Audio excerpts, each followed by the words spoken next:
মাঠ জুড়ে যখন 6 মেরেছে আসলে আমিই মেরেছি, কোনো বডি ডাবল মারেনি। গানের প্রচার প্রসারে এখন তো আর অ্যালবামটা নেই আসলে, সো একসাথে অনেকগুলো গান বের হয় না বলে মনে হয় যে অনেক গান বেরোচ্ছে না, কিন্তু গান কিন্তু প্রতিনিয়তই বেরোচ্ছে। এই বছরও কিন্তু একটা গান আপনারা লুফে নিয়েছেন এবং আই এম ভেরি হ্যাপি যে 22 বছর আগেও আপনারা আমার গান শুনেছেন, এই বছর আমার গান শুনেছেন। সো এটা তো একটা ভাগ্যের ব্যাপার, কারণ আমি যখন গান শুরু করি আমার বাবা মা বলতেন যে বিনোদন জগতে যারা কাজ করে তাদের ক্যারিয়ারটা খুব সীমিত হয়, কত বছরই আর তোমার গান মানুষ শুনবে, কিন্তু এত বছর ধরে যেহেতু শুনেছেন আপনারা, এই জন্য আমি কৃতজ্ঞ। সো ওই পরিচয়টা যায়নি, থাকবে। যেটা হয় এক একটা শিল্পকর্ম একটা সময়কে ধরে রাখে, সেটার পুনরাবৃত্তি করা যায় না।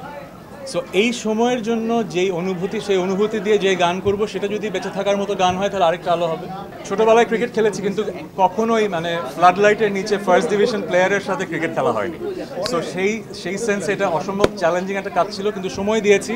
আমার মনে হয় মানুষ বুঝবে যে বিলিভেবল, কারণ পুরো মাঠ জুড়ে যখন 6 মেরেছে আসলে আমিই মেরেছি, কোনো বডি ডাবল মারেনি। তাহলে কি আমরা নেক্সট টিমের সাথে দেখতে পারি কিনা তাহসানের কোনো ইচ্ছা আছে কিনা? কোন টিমের সাথে? জাতীয় টিমের সাথে ক্রিকেটার।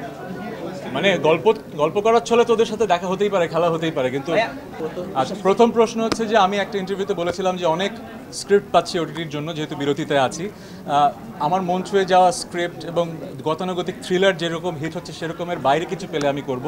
সো এইটাই সেই স্ক্রিপ্ট। সো আমার মনে দ্বিধা নেই যে আমার আসলে অন্য কোনো স্ক্রিপ্টে কাজ করা উচিত ছিল।